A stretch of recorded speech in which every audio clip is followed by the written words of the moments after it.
Hi everyone, I'm doing a Bible study on the book of Jonah. Right now I'm on chapter 2, and I wanted to just share the Bible study I'm using. It's called Jonah Navigating a Life Interrupted by Priscilla Schreier, and I'm really enjoying it, learning so much about, Jonah and, God.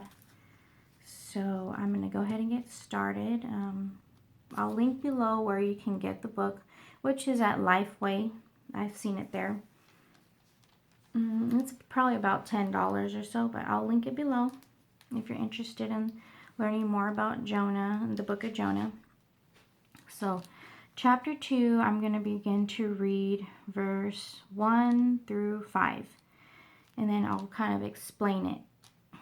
So, then Jonah prayed to the Lord, his God, from the fish's belly, and he said, I cried out to the Lord because of my affliction, and he answered me. Out of the belly of Sheol I cried, and you heard my voice, for you cast me into the deep, into the heart of the seas, and the floods surrounded me. All your billows and your waves passed over me. Then I said, I have been cast out of your sight, yet I will look again toward your holy temple. The waters surrounded me, even to my soul. The deep closed around me. Weeds were wrapped around my head. So I'm just going to try and translate what that means, because that is a lot of information there that Jonah is saying to God. And verse 1, when Jonah prayed to God, to his God, Jonah was acknowledging God's help and thanked him. God had mercy on him, and also that when Jonah cried out to God, it showed that he was a true believer.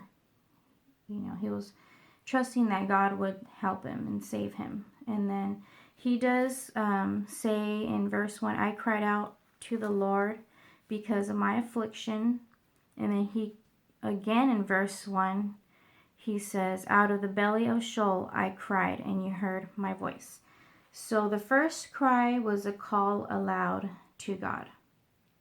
Second cry was for help, a scream to God and then out of the belly of Sheol, he felt the sea became like Sheol, which is a place of death, and he felt that he was as good as dead. So verse 3,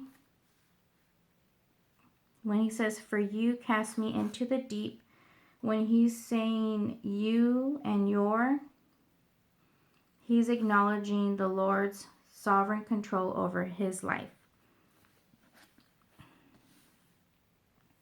Yeah, for you cast me into the deep, verse 3, and then when he says, all your billows and your waves passed over me.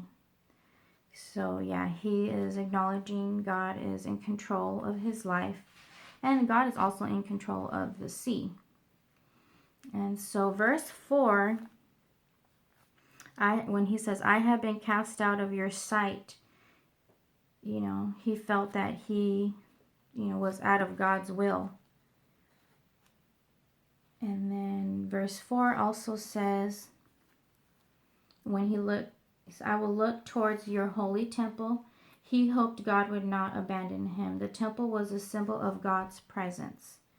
Then verse 5, when he's saying the deep closed around me, it describes a mysterious and terrifying sea, God's creation, a symbol for hostile forces. The Bible uses the sea as a symbol for hostile forces, and God controls the sea.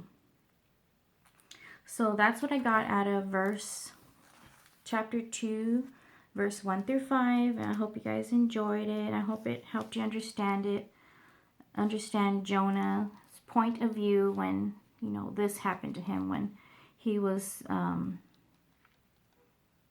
swallowed by a big fish. I mean, that's pretty terrifying. So I'll be doing verse 5 through 10 at a later time. So please, I hope you enjoyed, and thank you for watching.